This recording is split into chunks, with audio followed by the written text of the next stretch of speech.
We forgot to reach. Okay. Let's check out what else is there. All right, the fact that he said he's an armed guard, but he doesn't have his gun with him. What reasonable officer is going to believe he doesn't have his gun until he's been patted down? That pursued the security guard angle and kept insisting, how can you be hostile to the police if you're a security guard? The car's registered to my mom's name. Okay. And so... So you're a security guard, but you have an attitude towards the police? There was no suggestion that he was armed, and there was nothing said by the individual that suggested he was looking to impose any risk or danger or threatening the officer in any way. At the point that that force was applied, which is the point the court must look at, that's the point where the threat occurred. I will agree with the court. There, at the time of the body slam, exactly what threat was being posed? The same threat that was posed before. The threat was not contained until Mr. Dominguez had been out of the car and handcuffed, searched. He had not been searched. The vehicle had not been searched. MIMS allows this officer... Answering broadly, at the time of the body slam,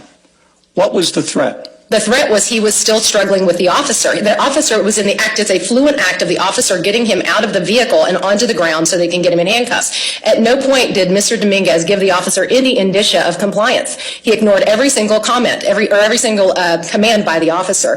The officer had absolutely every right to order him out of the car and for him to be out of the car. When you say non-compliant, ignored every command, isn't that looking at the facts in the light most favorable to your client? I mean, we've all watched the video, and it struck me that while nobody in this video is behaving entirely sensibly, in the light most favorable to the driver, it appears that he was trying to comply with giving them identification. I have to go home. I have to get changed. I have a shift that starts at 8 o'clock. Well, that's going to take you longer if you keep the attitude. Well, I don't have an attitude. Do you want to tell me what you need?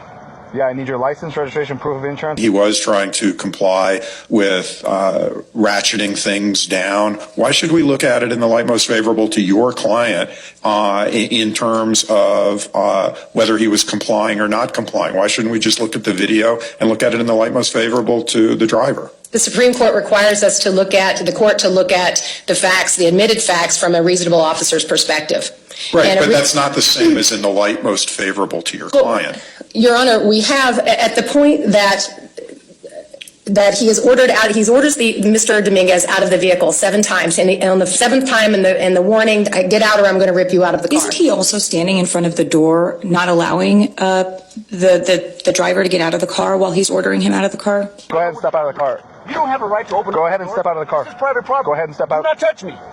Get out of the car. Do not touch me. Judge Desai, I believe that it is I think is a red herring for the point of the use of force. There was no force use. He's ordering him out of the car.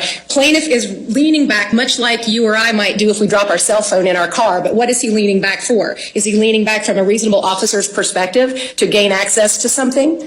To gain a weapon? And then when he reaches suddenly back, is the officer not reasonable in perceiving that to be an imminent threat?